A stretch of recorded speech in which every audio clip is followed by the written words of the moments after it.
हरे कृष्ण। श्रीमद् भगवद गीता अध्याय 7 श्लोक संख्या 27 हिन आध्यात्मिक जगत में प्रवेश करण खां पहिरीं गुरु ऐं गौरंग खां कृपा जी याचना कंदे मंगलाचरण कंदासीं ताकि असां जेके कुछ ॿुधण वारा आहियूं उन जो असांखे पूरो लाभ प्राप्त थी सघे, जेको आहे कृष्ण प्रेम जी प्राप्ति।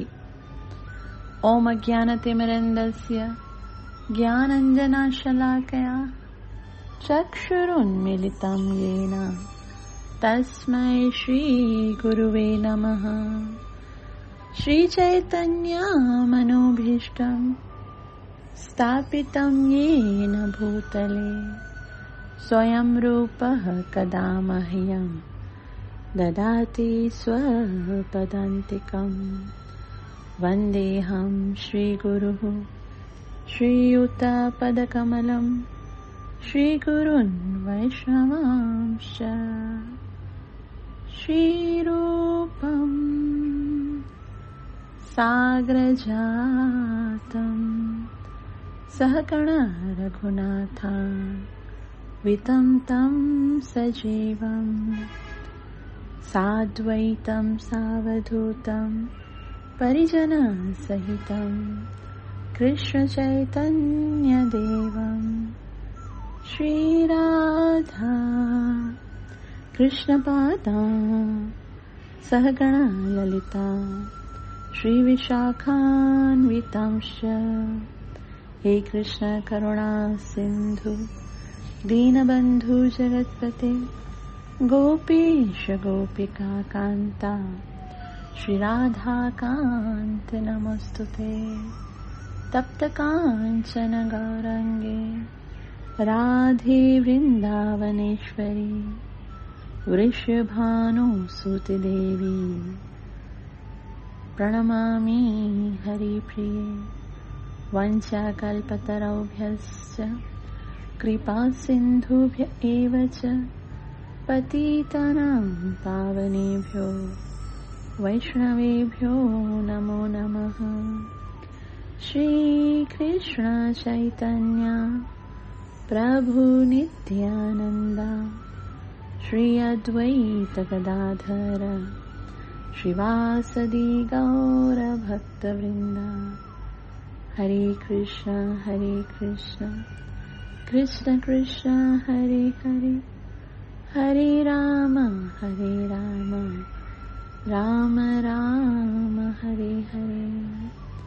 ग्रंथराज श्रीमद् भगवद गीता मात जी जय। अध्याय 7 जंहिंजो नालो आहे भगवत ज्ञान। श्लोक नंबर 27।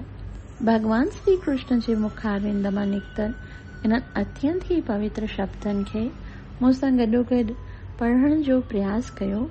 भगवान चवनि था, इच्छा द्वेष समुत्थेन द्वन्द्वमोहेन भारत सर्वभूतानि सम्मोहम् सर्गे यान्ति परन्तप। इच्छा द्वेष समुत्थेन द्वन्द्वमोहेन भारत सर्वभूतानि सम्मोहम् सर्गे यान्ति परन्तप। इच्छा द्वेष समुत्थेन द्वन्द्वमोहेन भारत सर्वभूतानि सम्मोहम् सर्गे यान्ति परन्तप। इन शब्दन जी माने ॾिसो। इच्छा माना असांजे मन में जेकी ख्वाहिशूं ईंदियूं आहिनि न, इच्छाऊं, उहे त हे शयूं मूंखे खपनि थियूं, ख्वाहिशूं। द्वेष माना घृणा, जेके पसंदि न हूंदियूं आहिनि उन्हनि सां असां घृणा कंदा आहियूं। समुत्थेन पैदा थियनि था कंहिंसां। द्वंद्व माना ॿियाईअ सां, माना सर्दी गर्मी, सुख दुख, मान अपमान, नफ़रत, प्रेम, इहे जेके आहिनि ॿियायूं उहे खे जे करे आहिनि मोहेन, मोह जे द्वारा भारत हे भरतवंशी सर्वभूतानि सम्मोहम, सर्व माना सभई, जेतिरा बि संसार में जीव आहिनि उहे सभई, भूतानी माना जीव आत्माऊं, सम्मोहम, सम्मोहम मतलब अज्ञानता, सर्गे यान्ति परंतप, सर्गे माना हिन संसार में जन्म वठंदा आहिनि, यान्ति माना जन्म ऐं मरण जे चक्कर में फासता आहिनि, परंतप हे दुश्मन खे जीतण वारा। तर्जुमो, हे भरतवंशी, हे दुश्मननि खे जीतण वारा सभई जीव आत्माऊं जन्म वठी इच्छा ऐं नफ़रत मां पैदा थियल ॿियाईअ द्वारा मोह में फासी अज्ञानता खे प्राप्त थियनि था। श्रील प्रभुपाद जी अत्यंत ही सुंदर रीति सां असांखे तात्पर्य में समझाईंदा। तात्पर्य श्रीला प्रभुपाद द्वारा। श्रील प्रभुपाद जी जय। श्रील प्रभुपाद जी समझाइनि था त जीव आत्मा जी स्वाभाविक स्थिति शुद्ध ज्ञान रूप परम ईश्वर जी अधीनता में आहे। ॾाढो सुहिणो हिकिड़े ई लाइन में श्रील प्रभुपाद जी ॿुधायो आहे ते असांजी जेकी स्वाभाविक स्थिति आहे, नेचुरल स्थिति आहे जीव आत्मा जी, सा कहिड़ी आहे? शुद्ध ज्ञान रूप परम ईश्वर जी अधीनता। भगवान जेको परम ईश्वर आहे, जेको दिव्य ज्ञान सां भरियल सचित आनंद आहे, उन जो दास बणजण ही असांजी वास्तविक स्थिति आहे, स्वाभाविक स्थिति आहे। जेकॾहिं जीव इन स्थितिअ में आहे त सुरक्षित आहे, न त पोइ छा थींदो आहे? अॻियां श्री प्रभुपाद जी चवंदा आहिनि, जॾहिं कोई गुमराह थी इन शुद्ध ज्ञान खां विछड़ी वञे थो, तॾहिं हू माया जे वस थी भगवान खे समझी नथो सघे। बस उन शुद्ध ज्ञान कहिड़ो आहे कि मां भगवान जो दास आहियां, मूंखे भगवान जी सेवा करणी आहे, मां भगवान जो अंश आहियां। इहा ॻाल्हि जॾहिं उन सां गुमराह थी वेंदो आहे, उन जो शुद्ध ज्ञान खां विछड़ी वेंदो आहे, पोइ माया उनखे अहिड़ो त जकड़ींदी आहे कि उहा उनखे भगवान खे समझण न ॾींदी आहे ऐं हू भगवान खे समझी न सघंदो आहे। ऐं माया कहिड़े स्वरूप में ईंदी आहे? श्री प्रभुपाद जी चवनि था, माया इच्छाउनि ऐं नफ़रत जे ॿिटे भाव में ज़ाहिर थींदी आहे।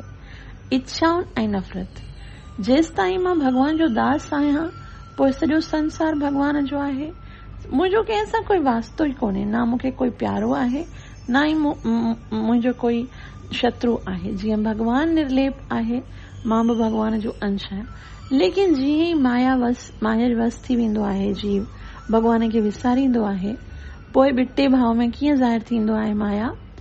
इच्छाउनि ऐं नफ़रत। ये अच्छा है, वो बुरा है, ये खराब है, ये ब्लैक है, ये वाइट है, ये नफ़रत है। मतलब जेको बि हूंदो आहे न, ॿिटोपणो संसार में द्वंद्व जेको आहे उन में माया ॾिसण ईंदी आहे। अज्ञानी माण्हू भगवान सां हिकु थियणु चाहे थो ऐं परमेश्वर जे रूप में कृष्ण सां हसद करे थो। उहो सोचे थो कि भगवान कृष्ण जेको आहे सो ई छाजे लाइ सिर्फ़ इंजॉय करे, आनंद करे, मूंखे बि भगवान बणिजणो आहे, मूंखे बि आनंद प्राप्त करणो आहे, त हू भगवान सां हसद रखंदो आहे।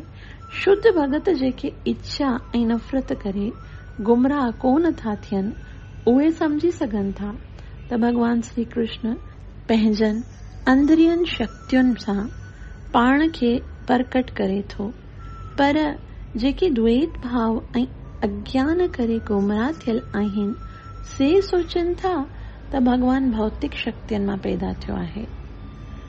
इहा इन्हनि जी बदकिस्मती आहे। अहिड़ा गुमराह थियल माण्हू पंहिंजनि लक्षणनि सां मान ऐं अपमान, दुख ऐं सुख, सर्दी ऐं गर्मी, स्त्री ऐं पुरुष, सुठो ऐं ख़राब, आनंद ऐं पीड़ा वग़ैरह जे ॿिटेपणे में रहनि था। श्रील प्रभुपाद जी चवंदा, जेके शुद्ध भगत आहिनि उन्हनि खे त ख़बर आहे कि जेको बि भगवान कंदा आहिनि पंहिंजे अंदरूनी शक्तिअ जे द्वारा, लेकिन जेके अज्ञानी आहिनि, मूर्ख आहिनि, से सम्झंदा आहिनि भगवान माया जे करे इहे सभु जेके भौतिक शक्तियुनि मां भगवान हिते पैदा थींदो आहे। ऐं इहे ॾाढा बदकिस्मत आहिनि जेके भगवान जे स्वरूप खे सम्झी न सघंदा आहिनि ऐं हिते संसार में मान अपमान सुख दुख स्त्री पुरुष सुठो ख़राब इन ॿिटे भाव में रहंदा आहिनि ऐं इहो सोचनि त हे मुंहिंजी ज़ाल आहे, हे मुंहिंजो घर आहे, हे मां हिन जो मालिक आहियां, मां हिन स्त्री जो मुड़ुस आहियां। इहे मोह मंझां पैदा थींदड़ द्वैत भाव आहिनि। उहे जेके द्वंद्व यानी ॿिटेपणे द्वारा मोह में फासी वञनि था से निहायत मूर्ख आहिनि ऐं तंहिं करे उहे भॻवान खे सम्झी नथा सघनि। श्रीला प्रभुपाद जी जय। मूकं करोतु वाचालं पंगु लंघयते गिरं यत्कृपातमहं वन्दे श्रीगुरून् दीनतारिणं परमानन्दमाधवम् श्रीचैतन्य ईश्वरम्। श्रीमद् भगवद गीता 7वां अध्याय भगवत ज्ञान नॉलेज ऑफ द एब्सोल्यूट। अत्यंत ही सुंदर भगवान हिते असांखे समझाए रहिया आहिनि त संसार में जीव जी अज्ञानता जो ऐं मोह में फासण जो कारण छा आहे। भगवान चवनि था इच्छा द्वेष समुत्थेन। अत्यंत ही सुंदर कारण भगवान ॿुधाइनि था जंहिंमें पहिरियों कारण ॿुधाइनि था इच्छा ऐं ॿियो कारण ॿुधाइनि था द्वेष। इच्छा द्वेष। इच्छा माना जेको असांखे पसंदि आहे, जेको असां प्राप्त करणु चाहियूं था, ऐं ॿियो द्वेष जेको असांखे पसंदि न आहे या जंहिंसां असां द्वेष कयूं था। त भगवान हिते चवनि था त इच्छा और द्वेष जो जेको इहो स्वभाव आहे सो सर्वभूतानी हर कंहिं माण्हू जो हूंदो आहे। ये ॿिटोपणो आहे, इहो ॿियाई आहे।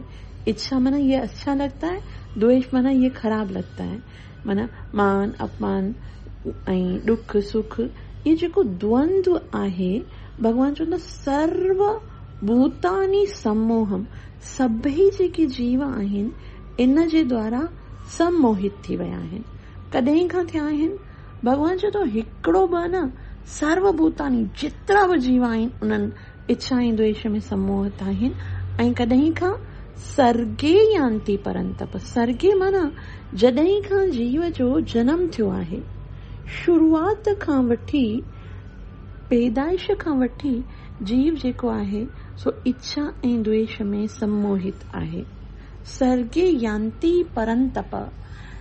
इते ॾाढे सुंदर शब्दनि में भगवान अर्जुन खे नाम सां पुकारे थो पियो कि परंतप।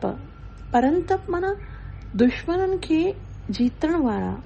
हे दुश्मननि खे जीतण वारा, तूं हिते दुश्मन खे ॻोल्हे रहियो आहीं। तो जो जेको वास्तविक दुश्मन आहे सो त इहो मोह आहे। इहो इच्छा ऐं द्वेष जे कारण जेको तुंहिंजे मन में मोह उत्पन्न थियो आहे इहो सभ खां वॾो शत्रु आहे। तंहिं करे तूं जीअं परंतप आहीं, दुश्मननि खे जीतण वारो आहीं, त सभ खां पहिरीं पंहिंजे हिन मोह खे वस में कर। छाकाणि त इन मोह जे करे ई त सभई जीव जेके आहिनि से पंहिंजे वास्तविक लक्ष्य जी ओर न वधी करे इन भौतिक जगत में जन्म मरण जे चक्कर में फासदा आहिनि। ऐं भगवान अर्जुन खे सम्झाइनि था कि तूं जेको सोचींदो त युद्ध न करे तूं कल्याण कंदे, हिते भगवान अर्जुन खे वरी चवनि था भारत द्वंद्व मोहेन भारत।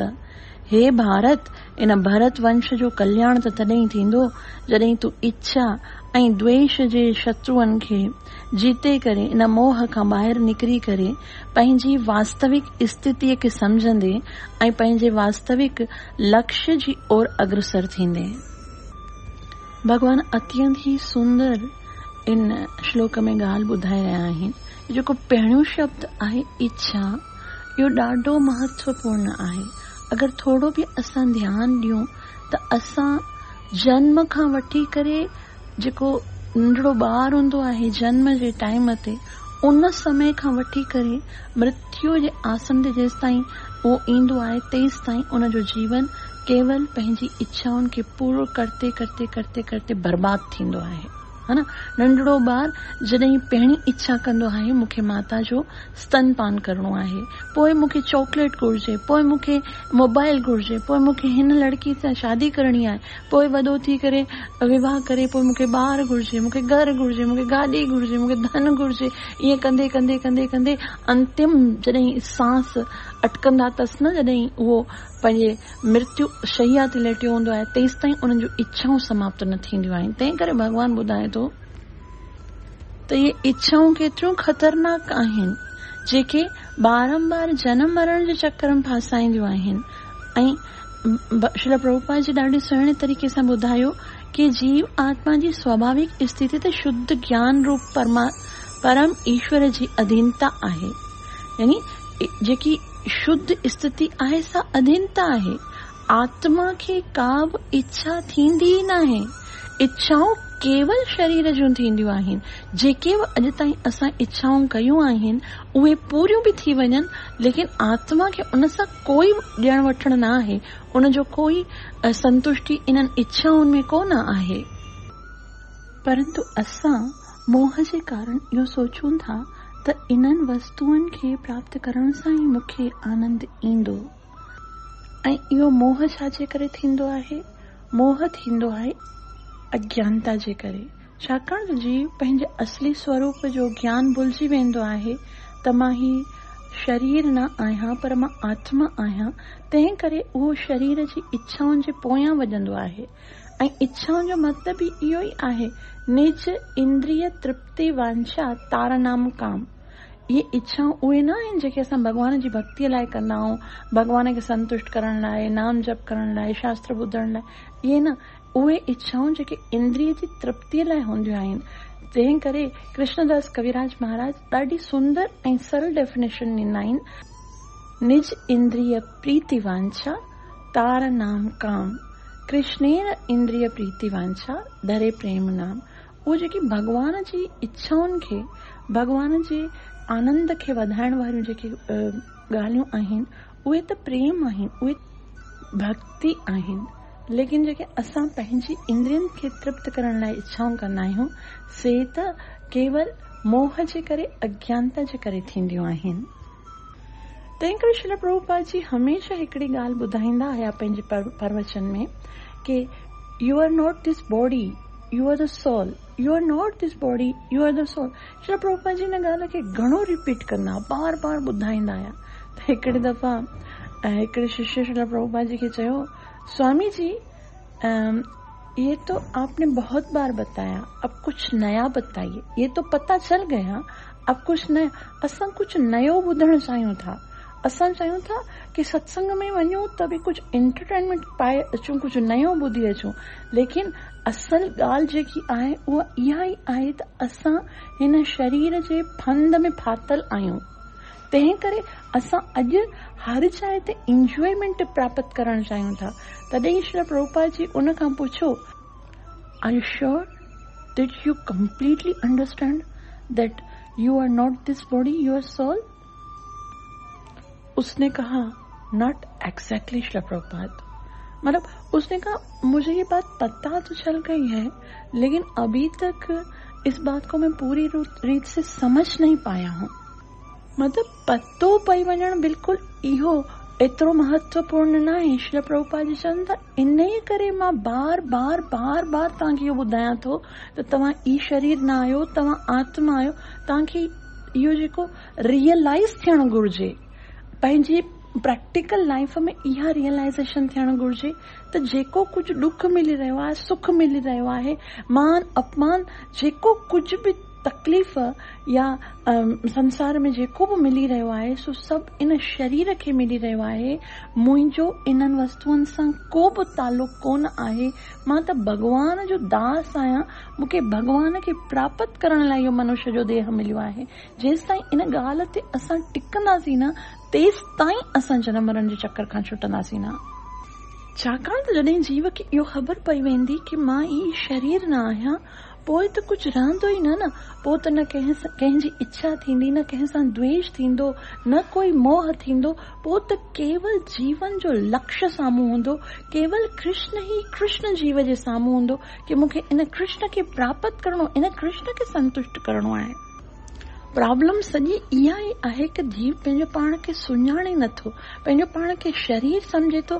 तंहिं करे ई शरीर सां रिलेटेड वस्तु और व्यक्तियुनि जी तरफ़ असांजो एतिरो झुकाव, एतिरो आकर्षण हूंदो आहे। शरीर खे जेको पसंदि आहे उहो ई सम्झंदा आहियूं असांजे लाइ बेटर आहे, शरीर खे जेको पसंदि न आहे उहो ई सम्झंदा आहियूं असांजे लाइ सही न आहे, भले उहो शास्त्रनि जे अनुसार केतिरो ई ग़लति छो न हुजे। ऐं जेसि ताईं असांखे ख़बर पई वेंदी कि असां ई आत्मा आहियूं, असां भॻवान जा अंश आहियूं, असांखे भॻवान खे प्राप्त करण ई जीवन जो लक्ष्य आहे, पोइ त इन्हनि वस्तुअनि में असांजो कोई आकर्षण, कोई आसक्ति, कोई प्रेम, कोई द्वेष कुझु रहंदो ई न। पोइ त असां न कृष्ण खां सवाइ ॿियो कुझु ॾिसणु चाहींदासीं, न कृष्ण खां सवाइ ॿियो कुझु ॿुधणु चाहींदासीं, न कृष्ण खां सवाइ ॿियो कोई असांजो जीवन जो कोई लक्ष्य रहंदो। लेकिन जेसि ताईं इहो आत्म साक्षात्कार नथो थिए, जेसि ताईं पंहिंजो पाण खे सुञाणो नथा, सेल्फ रियलाइज़ेशन नथो थिए, तेसि ताईं इन्हनि ई भौतिक वस्तुअनि में पिया भिटकंदासीं। त जीअं असांखे ख़बर पई वेंदी आहे त असां इहे शरीर न आहियूं, आत्मा न आहियूं, लेकिन जेसि ताईं सेल्फ रियलाइज़ेशन थींदो न आहे, आत्म साक्षात्कार न थींदो आहे, तेसि ताईं भले असां भक्ति बि कंदा आहियूं, भले श्रवण कंदा आहियूं, तॾहिं बि उन में असांजो पूरो कंसंट्रेशन न हूंदो आहे। जीअं महामंत्र आहे, हाणे महामंत्र जेको आहे उहो अत्यंत ई पावरफुल मंत्र आहे, सिद्ध मंत्र आहे, साक्षात भगवान जो स्वरूप आहे, भगवान जूं समस्त शक्तियूं भगवान इन में विधियूं आहिनि। लेकिन जेसि ताईं जीअं इहो महामंत्र कोई बि जप करे सघे थो, है न, कोई माण्हू हुजे, इवन अवी जेकॾहिं घर में तोतो बि पालींदा हो न, त उन तोते खे बि जेकॾहिं उहो ॻाल्हाइण वारो हूंदो, उनखे महामंत्र सेखारींदो न, हरे कृष्ण कृष्ण कृष्ण हरे हरे, हरे राम राम राम हरे, त उहो कुझु ॾींहंनि में उहो तोतो बि सिखी वेंदो, हरे कृष्ण कृष्ण कृष्ण हरे हरे, हरे राम राम राम हरे। लेकिन छाकाणि त हू सेल्फ रियलाइज़्ड न आहे, छाकाणि त हुनखे ख़बर न आहे त इन महामंत्र जो मतिलबु छा आहे, इन जो प्रभाव छा आहे।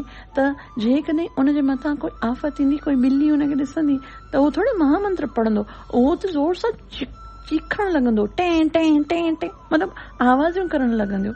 इन ई तरीक़े सां जेसि ताईं असांखे पंहिंजी स्थिति ख़बर न आहे त असां केरु आहियूं, मंत्र सां ऐं भगवान सां असांजो कहिड़ो संबंध आहे, इहो ख़बर न आहे, ऐं इन महामंत्र जे प्रभाव जो, इन जो जेको प्रभाव आहे, इन जी जेकी शक्ति आहे, इन जो जेको लाभ आहे, उनखे सही तरह सां असांखे सम्झंदासीं न, उन जो ज्ञान न हूंदो, तेसि ताईं असांजो उन में आकर्षण ई उत्पन्न न थींदो।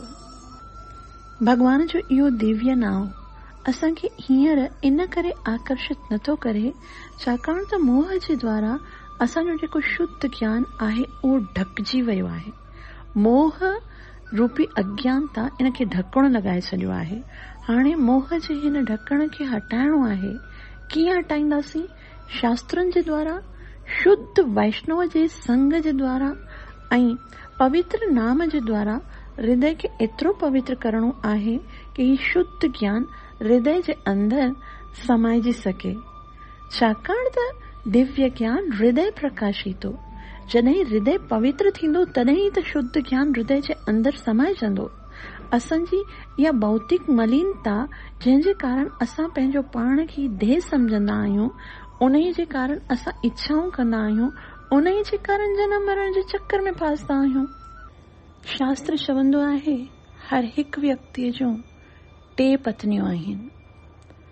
पत्नियूं माना उहे जंहिंजो उन्हनि खे पूरी ज़िंदगी भरण पोषण करणो पवंदो आहे। ऐं उहे केरु आहिनि? बुख, उञ ऐं इच्छा। इन्हनि मां 2 पत्नियूं जेके आहिनि तंहिंखे जीव आसानीअ सां संतुष्ट करे सघे थो, छाकाणि त उहे ज़रूरतियूं आहिनि, बुख ऐं उञ।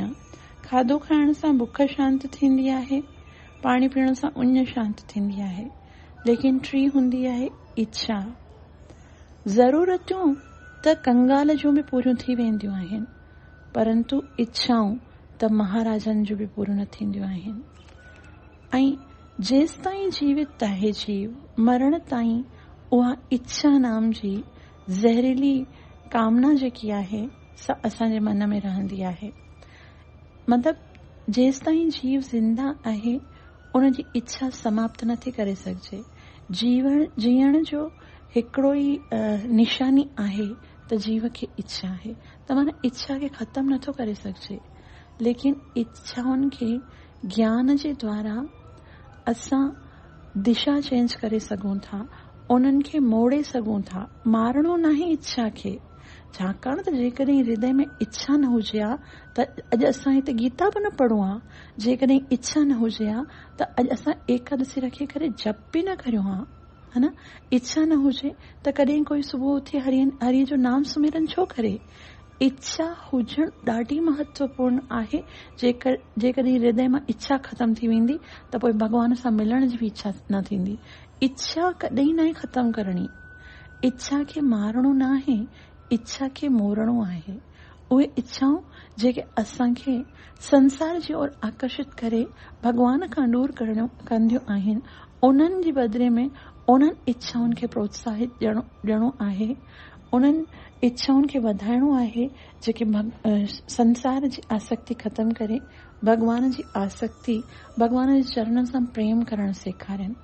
अहिड़े माण्हुनि जो संग त्यागे करे जेके संसार सां असांखे जोड़ण जो प्रयास कंदा आहिनि, अहिड़े भक्तनि जो संग करणु घुरिजे जेके भॻवान सां जोड़नि। तॾहिं असां पंहिंजे जीवन खे वास्तविक गति ॾेई सघंदासीं। ऐं ॿी शइ आहे द्वेष। भॻवान चवनि था इच्छा द्वेष समुत्थेन। द्वेष जो मतिलबु हूंदो आहे कि केरु जेकॾहिं असां खां अॻियां निकिरी वञे त उहो असां सां बर्दाश्त न थींदो आहे, पोइ असां उन सां हसद करणु लॻंदा आहियूं। श्रील प्रभुपाद जी हिते ॾाढी सुंदर ॻाल्हि ॿुधाइनि था कि जॾहिं हू माया जे वस थिए भॻवान खे सम्झी नथो सघे, माया इच्छाउनि ऐं नफ़रत जे ॿिटे भाव में ज़ाहिर थिए थी। अज्ञानी माण्हू भॻवान सां हिकु थियणु चाहे थो ऐं परमेश्वर जे रूप में कृष्ण सां हसद करे थो। यानी इच्छा त असां कंदा आहियूं, लेकिन गॾोगॾु असां उन सां द्वेष कंदा आहियूं जेको असांजे इच्छा में बाधा विझंदो आहे। त इच्छा कहिड़ी हूंदी आहे जीव जी कि मां आनंद कयां, मां ख़ुशि थियां, मां प्रभुत्व, मान मुंहिंजो, सम्मान मुंहिंजो। हर कोई जीव चाहींदो आहे कि मुख्य जेको आहे न सो मुख्यता मूंखे प्राप्त थियणु घुरिजे। ऐं अगरि उहो उनखे कोई क्रॉस कंदो आहे त पोइ उन सां हसद थींदी आहे।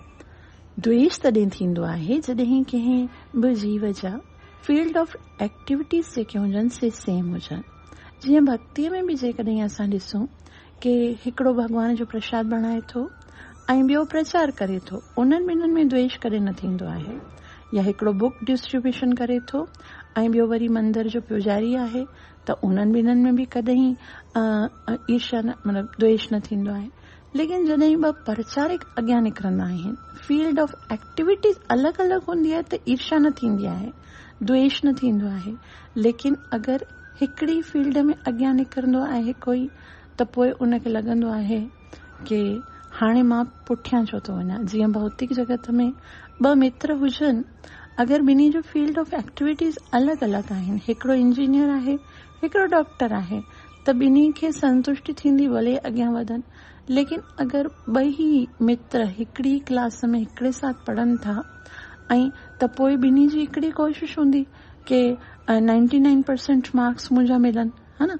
ऐं उन्हनि मां हिकिड़ो जेको मित्र आहे सो 4 साल खां रिकॉर्ड क़ाइमु कयो आहे कि 99% उनखे मिलनि था ऐं हिन साल में जेकॾहिं उनखे 98 मिली विया ऐं उनजे मित्र खे जेकॾहिं 99% मार्क्स मिलिया त पोइ मथां खां त भली उहो प्रशंसा कंदो, वेल डन, तो हिन दफ़ा घणो महिनत कयो, अॻियां निकिरियो। लेकिन दिलि में उनखे द्वेष उत्पन्न अवश्य थींदो कि हू मूंखां अॻियां कीअं निकिरी वियो, है न।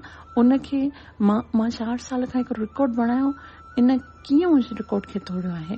त अंदर में हिकिड़ो द्वेष अवश्य थींदो आहे, चाहे कोई बि हुजे। जीअं कोई अगरि सुंदर ॾिसण जी या सुंदर कमेंट्स प्राप्त करण जी अञा इच्छा हूंदी आहे कंहिंखे, अगरि उनखां ज़्यादा ॿियनि खे मिलंदा आहिनि त उनजी शक्ल न वणंदी आहे, लॻंदो आहे की हू अहिड़ी आहे। अञा उल्टा सीधा उन्हनि जे लाइ शब्द चवंदा आहिनि। भौतिक जगत में जेकॾहिं कोई असांजे प्रगतिअ जे विच में ईंदो आहे त उन सां द्वेष थींदो आहे, है न। लेकिन वास्तव में जेके शुद्ध भगत आहिनि उहे उन्हनि में अलॻि आहे। भक्तिअ में जेकॾहिं कोई अॻियां निकिरंदो आहे त ॿिया जेके भक्त हूंदा आहिनि उन्हनि खे उन्हनि जे प्रति और बि आदर वधंदो आहे, प्रेम वधंदो आहे, सम्मान वधंदो आहे। इहो असांजे पंहिंजे जीवन जो एक्सपीरियंस आहे। जेतिरो जेतिरो वॾो भगत हूंदो आहे उन लाइ असांजे मन में जेके सीनियर्स आहिनि उन्हनि जे प्रति हृदय सां श्रद्धा हूंदी आहे ऐं हमेशह उन्हनि जे चरणनि ते किरी उन्हनि खां आसीस घुरंदा आहियूं कि असांखे बि आसीस कयो त असां बि भॻवान जा प्यारा थी सघूं, भॻवान जी सेवा करे सघूं, चङीअ तरीक़े सां नाम जप करे सघूं ऐं हृदय जे अंदरि उन्हनि जे लाइ और बि आदर वधंदो आहे। ईअं न थींदो आहे कि हो कीअं भक्ति में अॻियां निकिता, है न। ऐं उन्हनि जो जेके अॻियां निकिरी वेंदा आहिनि उन्हनि जी कहिड़ी स्थिति हूंदी आहे। भक्ति जेतिरो जेतिरो उन्नत थींदो आहे न भक्त, तॾहिं उनखे ओतिरो ओतिरो विनम्र बनाईंदी आहे, है न।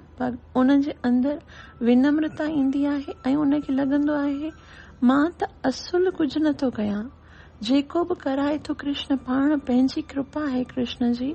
मुंहिंजे अंदरि को सामर्थ्य कोन्हे, मुंहिंजे अंदरि का योग्यता कोन्हे, मां कुझु बि न आहियां, सभु कृष्ण जी कृपा सां थी रहियो आहे, तव्हां भक्तनि जे संग सां थी रहियो ऐं दिलि सां चवंदो आहे कि मुंहिंजो कोई क्रेडिट कोन आहे, मां कंहिं योग्य न आहियां, पर भॻवान जी कृपा सां इहो सभु थियो आहे। जेकी बि सेवायूं कंदो आहे उनजो पूरो जो पूरो क्रेडिट गुरू ऐं कृष्ण खे ॾींदो आहे। मतिलबु उन जे मन में कोई अहंकार न थींदो आहे। इहो कीअं आहे, भौतिक जगत में जेकॾहिं असांखे अॻियां वधणो हूंदो आहे त ॿियनि जे सिसीअ ते पेर रखी करे अॻियां वधणो हूंदो आहे। लेकिन आध्यात्मिक जीवन में जेकॾहिं असां अॻियां वधणु चाहियूं था त जेके असांजा सीनियर्स आहिनि उन्हनि जे चरणनि में पेर रखी करे अॻियां वधंदा आहियूं। मतिलबु जेतिरो जेतिरो असांखे सीनियर्स भक्तनि जे, वैष्णव जे प्रति श्रद्धा हूंदी, विनम्रता हूंदी, दैन्य भाव हूंदो, ओतिरो ओतिरो आसीसनि जे द्वारा असां अॻियां वधंदासीं। हृदय जे अंदरि जंहिंजे द्वेष हूंदो आहे या ईर्ष्या हूंदी आहे, भॻवान श्री कृष्ण भगवत गीता में चवनि था यो अनसूयव कि इहो जेको गीता जो ज्ञान आहे उहो त उनजे लाइक़ ई कोन्हे जंहिंजे अंदरि में ईर्ष्या हुजे, द्वेष हुजे, हसद हुजे। तंहिं करे भक्त जेतिरो जेतिरो नाम जप कंदो आहे ओतिरो ओतिरो हृदय शुद्ध थींदो आहे ऐं हृदय मां इहे जेके द्वंद्व आहिनि से समाप्त थी वेंदा आहिनि। द्वंद्व कहिड़ा आहिनि?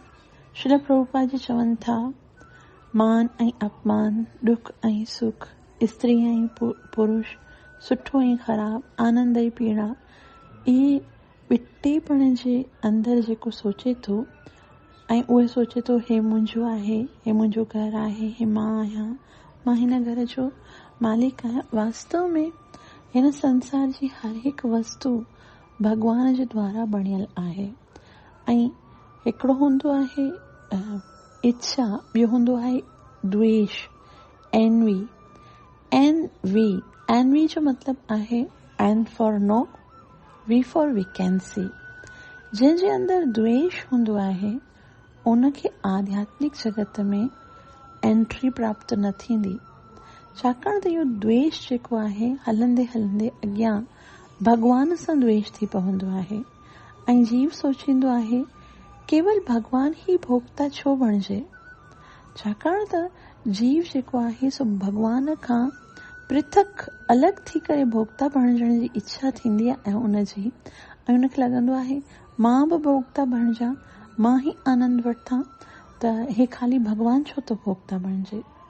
ऐं उहो छा सोचींदो आहे, भॻवान श्री कृष्ण 16.14 में ॾाढो सुहिणो ॿुधाइनि था, ईश्वरोहम अहम भोगी सिद्धोहम बलवान सुखी को न्योस्ति सदृशो मयत। मूं जहिड़ो ॿियो केरु कोन्हे, मां ही ईश्वर आहियां, मां ही भोक्ता आहियां, मां ही सुखी आहियां। जीअं हर हिकु वस्तुअ ते उहो पंहिंजो हिकिड़ो क्लेम करणु शुरू कंदो आहे। वास्तव में त हर हिकु शइ भॻवान श्री कृष्ण बणाई आहे। तंहिं करे भॻवान चवंदा आहिनि 5.29 में कि भोक्तारम यज्ञ तपसा सर्वलोक महेश्वरम सुहृदम सर्वभूतानाम ज्ञात्वा माम शांति मिर्छति। जेकॾहिं तव्हां शांति प्राप्त करणु चाहियो था त उनजो फॉर्मूलो छा आहे कि भोक्ता हम यज्ञ तपसा, मां ई सभिनी यज्ञनि ऐं तपस्याउनि जो भोक्ता आहियां, ऐं सर्वलोक महेश्वरम, जेतिरा बि लोक आहिनि उन्हनि जो महेश्वर आहियां। सुहृदम सर्वभूतानाम, सभिनि जीवन जो सुहृद आहियां। इहो जेकॾहिं कोई ॼाणे थो उनखे ई शांति प्राप्त करे थी सघंदी। त वास्तव में हर शइ जो स्रोत, क्रिएटर, उहो भॻवान आहे। लेकिन जीव अज्ञान जे कारण पंहिंजो पाण खे भोक्ता सम्झंदो आहे ऐं हर हिकु शइ ते पंहिंजो अधिकार करणु लॻंदो आहे। हे मुंहिंजो पुटु, हे मुंहिंजी गाॾी, हे मुंहिंजो घर, हे हर शइ ते उनजो अधिकार।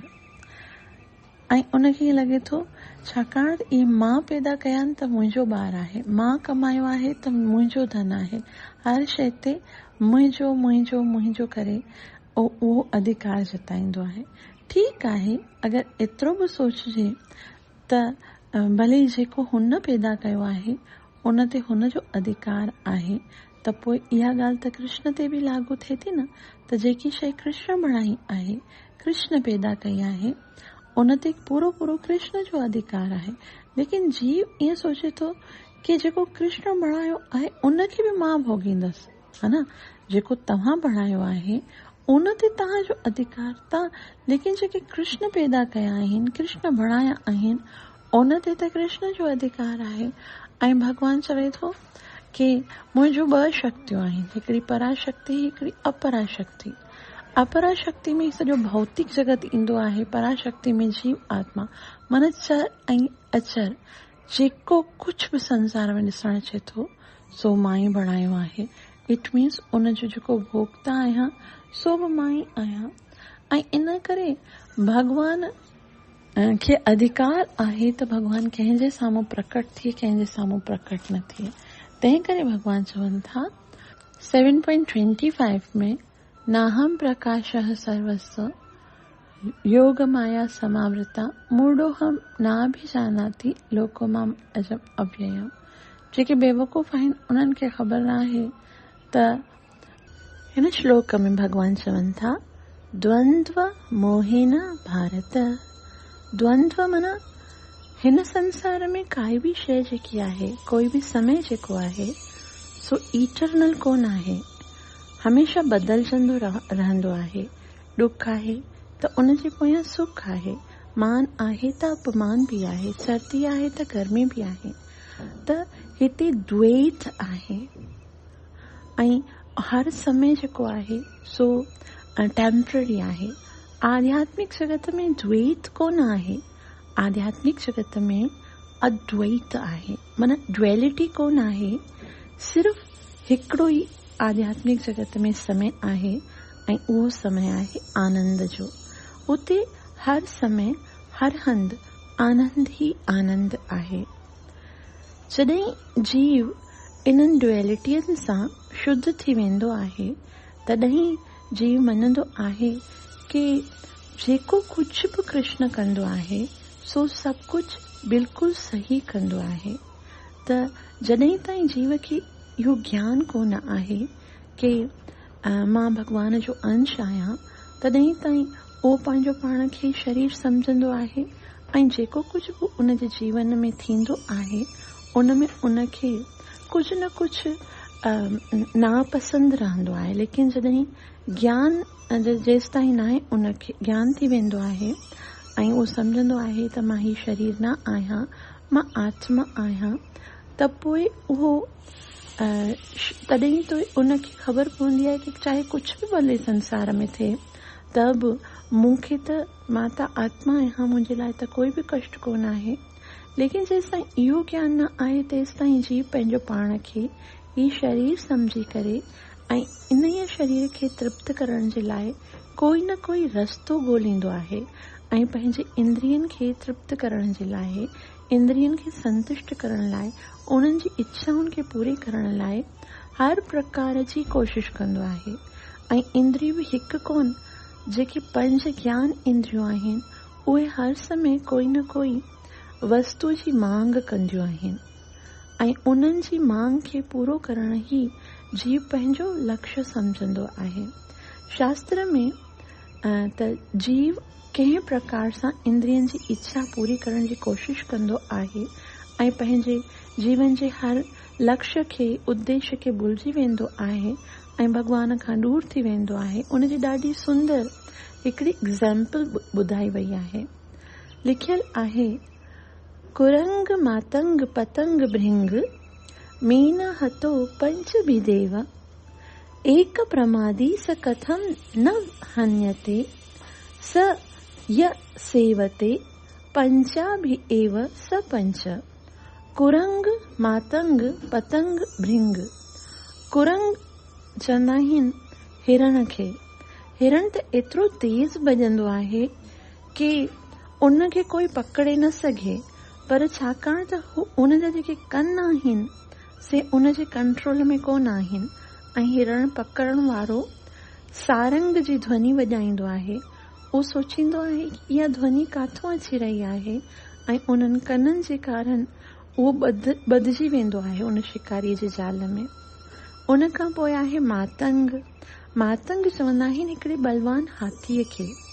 अगरि ॾिठो वञे त हाथी में केतिरो पावर हूंदो आहे, केतिरो बल हूंदो आहे, लेकिन कॾहिं गौर सां ॾिठो अथव उन जे मथां जेको महावत वेठो हूंदो आहे हिकदमि कमज़ोर सो हूंदो आहे।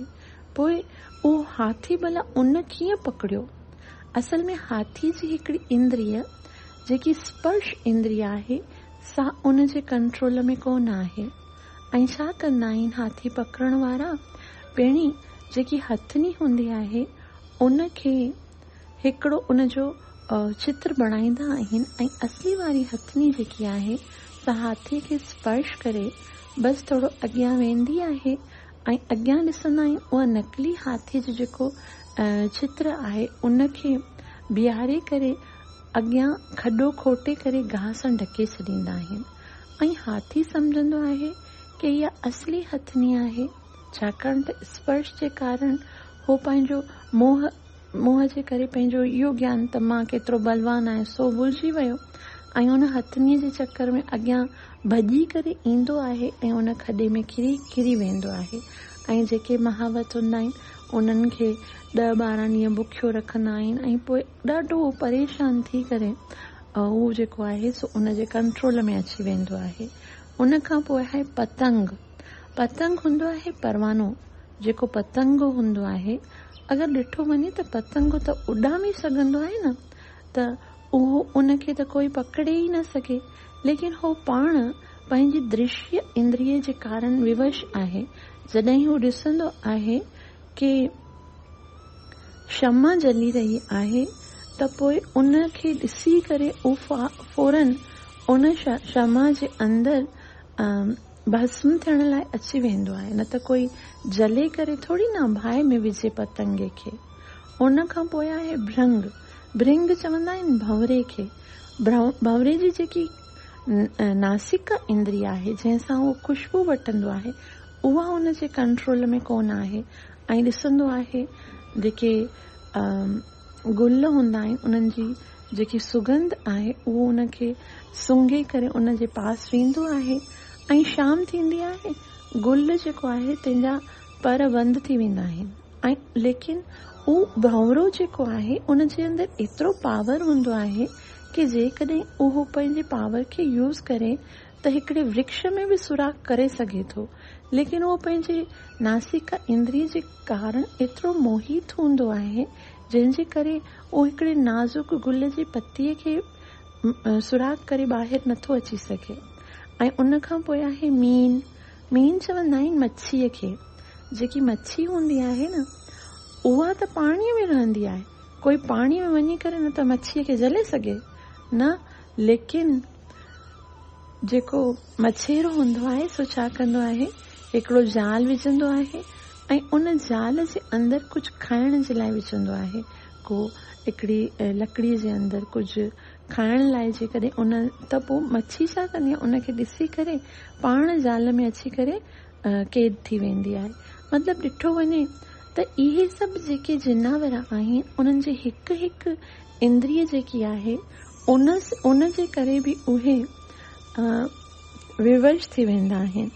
इन करे हथ एक प्रमादी स कथम न हन्यते, हिकिड़ी इंद्रिय जे कारण बि उहे फासाइजी वेंदा आहिनि। मतिलबु हिकिड़ी इंद्रिय बि उन्हनि जे कंट्रोल में कोन आहे, तंहिं करे बि उहे फसी वेंदा आहिनि। त पोइ यसेवते पंचा बि एव स पंच, त ज़रा सोचो उन्हनि प्राणियुनि जे बारे में जंहिंजूं पंज इंद्रियूं आंख, कान, नाक, त्वचा, रसना, अखियूं, कन, नासिका, जिभ ऐं स्पर्श इंद्रिय, चमड़ी सभई अनकंट्रोल्ड आहिनि। अॼुकल्ह जे जीवन खे ॾिसूं त उन्हनि जूं सभई इंद्रियूं अनकंट्रोल्ड आहिनि। अखियूं चवनि जेको उहो ॾिसनि, कननि खे जेको वणे सो ॿुधनि, नक खे जेकी वणे सा सिंघनि, मुख खे, जिभ खे जेको वणे सा खाइनि। पोइ भला उहे भॻवान जी भक्तीअ में काथो लॻी सघंदा। ऐं इन जी हिकिड़ी अत्यंत ई सुंदर एग्जाम्पल आचार्य ॾींदा आहिनि, उहो आहे मूवी थिएटर। जॾहिं कोई मूवी थिएटर में वेंदो आहे तॾहिं छा थींदो आहे, सभ खां पहिरीं त अखि ॾिसंदी आहे कि वाह कहिड़ो न सुंदर दृश्य आहे, ऐं उन खां पोइ उन मूवी जी जेकी साउंड आहे उहा ॿुधण में, त उन सां कन बि संतुष्ट थींदा आहिनि, कननि खे संतुष्ट कयो वेंदो आहे। ऐं उन खां पोइ जेकी सीट आहे जिते विहंदा आहियूं उहा बि हिकदमि कंफर्ट हूंदी आहे, सॉफ्ट हूंदी आहे, ऐं उहा स्पर्श इंद्रिय खे ई आनंद ॾींदी आहे। पोइ वरी जिभ खे खाइण लाइ पॉपकॉर्न इत्यादि जेके उते असां वेंदा आहियूं त कुझु न कुझु खाईंदा आहियूं, वेफर्स वग़ैरह, उन सां जिभ इंद्रिय खे कंट्रोल कंदा। ऐं उन खां पोइ असांजो अखि, कन, नक, ऐं उते अची करे कुझु न कुझु, छो जो भीड़ घणी हूंदी आहे, रूम स्प्रे वग़ैरह कया वेंदा आहिनि त सुगंध ईंदी आहे। ऐं उन सां गॾोगॾु गुप अंधेरो मानी महाजाल आहे माया जो। पूरी तरह सां माया जे जाल में अखियूं, कन, नक, जिभ सभु फासल आहिनि। ऐं माण्हू सोचनि था कि असां अहिड़ी जहालत वारी, अहिड़ी गुमराह कंदड़ हालतुनि जे बावजूद बि असां माया खां मोहित थियण खां बची सघूं था, त इहो बिल्कुलु असंभव आहे। वास्तव में शास्त्र चवंदो आहे तमसो मां ज्योतिर्गमया, यानी असांखे अंधकार मां प्रकाश जी ओर अचणो आहे। लेकिन अॼु जो जीव प्रकाश खां अंधकार जी ओर वञे थो, मतिलबु पूरी तरह सां उबतो आहे, माया जे पूरी तरह सां सरेंडर थी रहियो आहे, भॻवान खां पूरी तरह सां दूर थी वियो आहे। तंहिं करे भगवान श्री कृष्ण भगवत गीता में ॾाढी सुहिणी हिकिड़े श्लोक में चवनि था, तस्मात् त्वम् इंद्रियाण यादव नियम्य भरतर्षभ।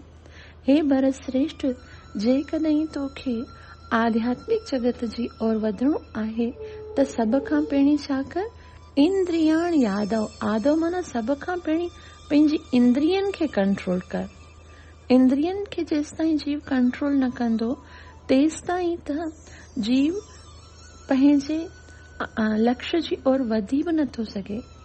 इच्छा, द्वेष जंहिंजे मन में हूंदो आहे उहो कॾहिं परम धाम जी ओर वञी ई कोन थो सघे। परम धाम जे अंदरि त उहो व्यक्तिअ जे लाइ एंट्री ई कोन आहे। नो वेकेंसी फॉर एनवियस, जेके एनवियस आहिनि उन्हनि जे लाइ कोई स्थान ई कोन्हे।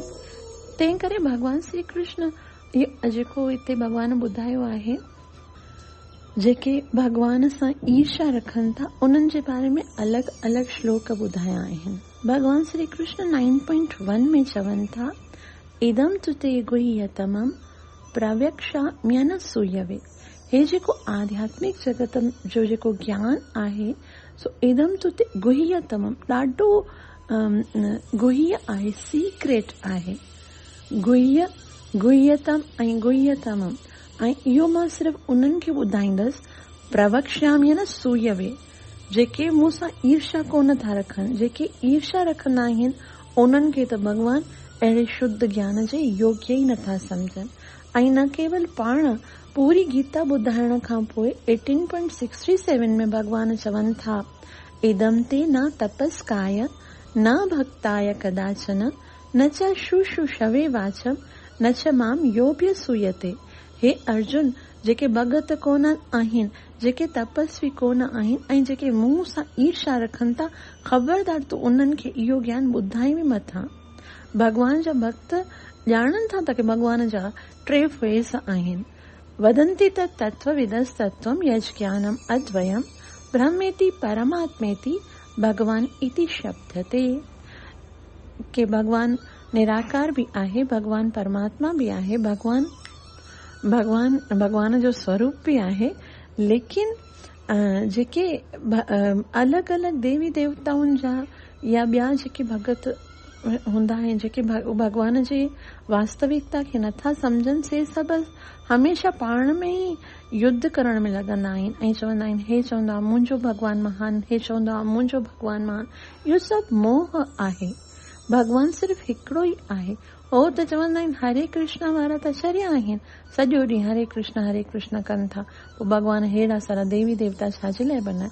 लेकिन वास्तव में इहे सभु श्रीमद भगवत गीता इन्हनि सभिनि प्रश्ननि जो उत्तर ॾिए थी। भगवान जे अंदरि असांजी श्रद्धा हुजणु घुरिजे। भगवान श्री कृष्ण श्रीमद भगवत गीता जे 18 अध्याय जे 71वें श्लोक में चवनि था, श्रद्धावान सूयश्च श्रवयादपि यो नर सोपि मुक्त शुभान लोकान प्राप्नुयात् पुण्य कर्मणान।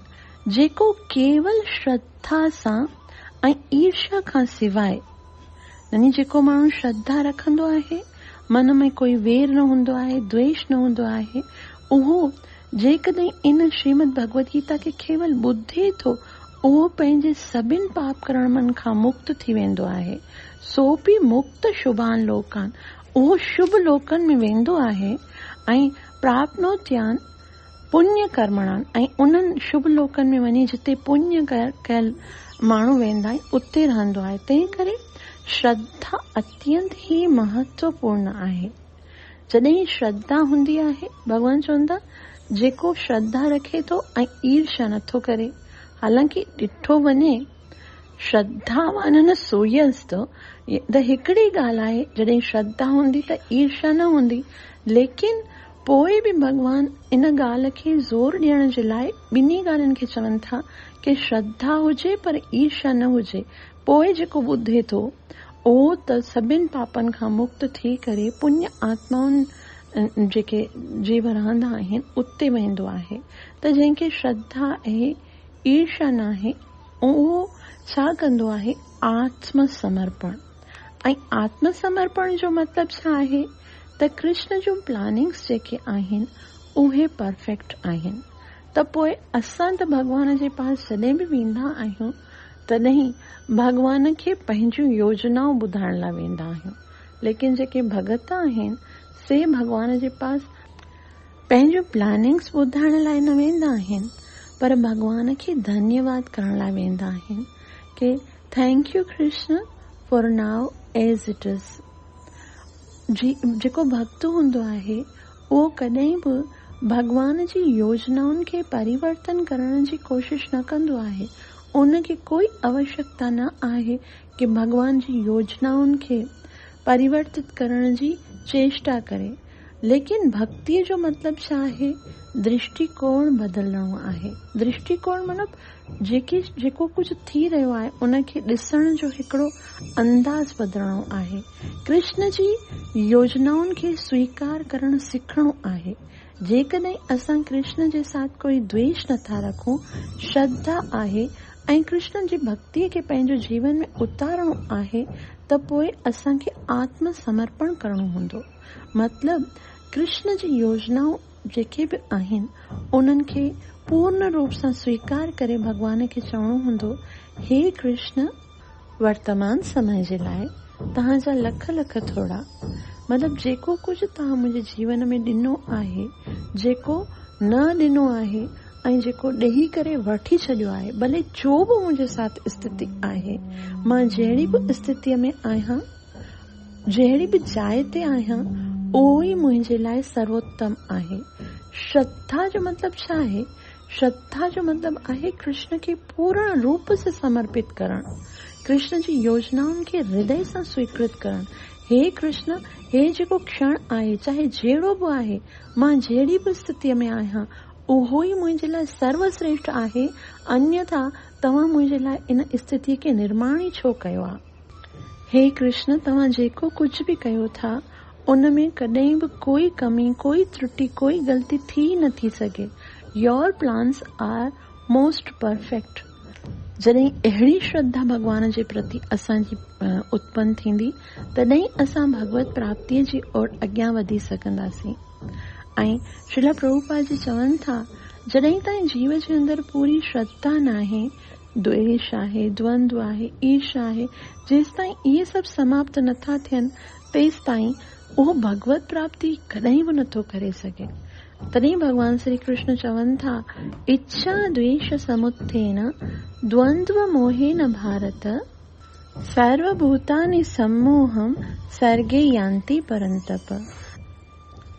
हे भरतवंशी, हे दुश्मननि खे जीतण वारा, सभई जीव आत्माऊं जन्म वठी इच्छा ऐं नफ़रत मां पैदा थियल ॿियाईअ द्वारा मोह में फासी अज्ञानता खे प्राप्त थियनि था।